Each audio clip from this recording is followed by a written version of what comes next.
Anong ginagawa mo? Pinagtitirik ko ng kandila. Sino? Lahat ng mga kurakot sa Pilipinas kasi ang tagal-tagal ng investigation, wala pa rin nakukulong. So, eto na nga mga hobbies. Pa-check out na kami dito sa Park Inn Radisson Hotel. It's our day 6 sa aming youth getaway. At papunta naman kami ngayon ng Belgium sa Brussels. Yan, sumasakay na kami ng van namin. Outfit of the day ni Lindy Girl. Ganda na, no? Ito yung pinahiram sa'yo ni David to. Maganda. Yung bonnet mo. Si David. Yan, no? Si Mama B, ayan.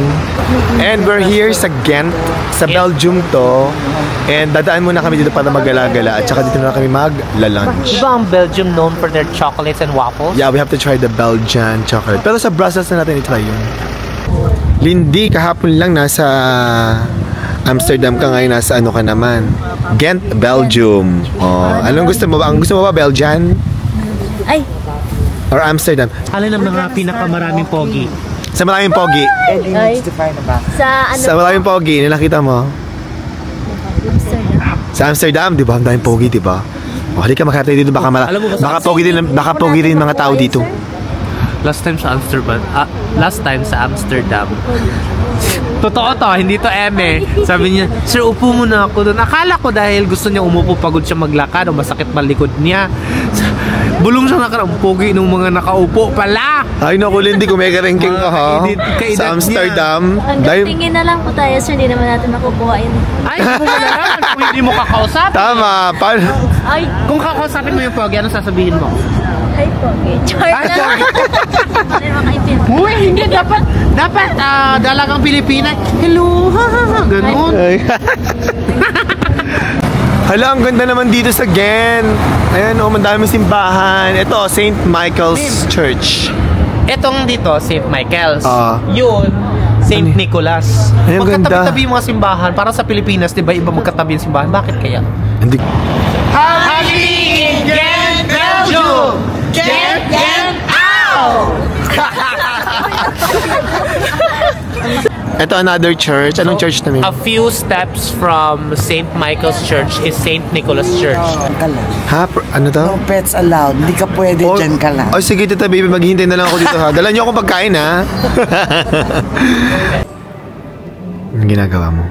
Pinagtitirik ko ng kandila. Sino? Lahat ng mga kurakot sa Pilipinas kasi ang tagal-tagal ng investigation, wala pa rin nakukulong. Tama. Yan. Damihan mo na. Gawin mo ng 10 para mapabilis. Siyempre, dito ka sa Belgium. Kailangan matikman natin itong Belgian waffle. Ayan, guys. Wow, with strawberries. Kung nakita mo, it's so crispy, oh. Crispy sa outside. Tingnan natin mamaya sa loob. Kung ano. So, and then let's try it. Kala ko isusubong mo sa akin. Sarap. Sarap. Ayan, try mo. wait lang. Ikaw. Dili.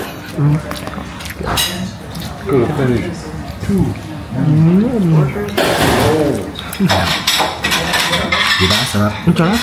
Isa pa masarap, sabi ng bata. Anong lasa, girl? Sarap. Crispy sa labas, diba? Opo, po siya naman. Sarap. Sarap. Enjoy ka? Tumataba ka na, kakakain mo dito. Nasa strawberry. Lasa strawberry. Ito, oh, guys. New house, inventor of the Belgian praline. Lindy, chocolate yan. Chocolate, Isang buong dragon. kinakain yan, ha, Lindy? Oh my God, I wanna try this. Look at that. Sobrang mahal naman dito ng chocolate dito. Eh, kasi social dito. Wala bang tester dyan? Pre-taste. Walang pre-taste. Pre-taste. Wali. Pre-taste. Siyempre, kailangan natin i-try, diba? Dito sa Belgium. Mahal man, pero taste-taste lang. Kasi minsan lang naman tayo dito. 6 pieces. 6 pieces, 11 euros. Magkano sa pesos yun? Siguro mga 800 pesos. 6 pesos. Tikman na natin ang New House Belgium. Ito, this one. This one. Meron na siyang nougat sa loob, no? Makuha ka? Ako din, kuha din ako. Kuha ka na, mama. Ang masarap. Oh, Lindy Toots. Kuha ka na, Lindy Toots. Ano pa yan?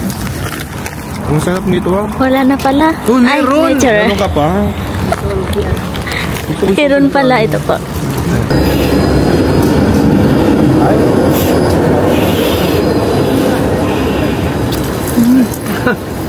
Asin ang mas masarap? Ang chocolate or ang kiss? Sarap. Ang chocolate or ang kiss? Pinansin.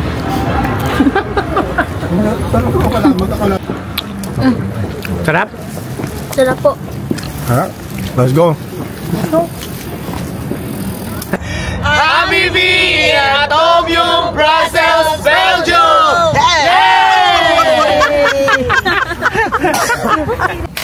And we're here sa Brussels, Belgium.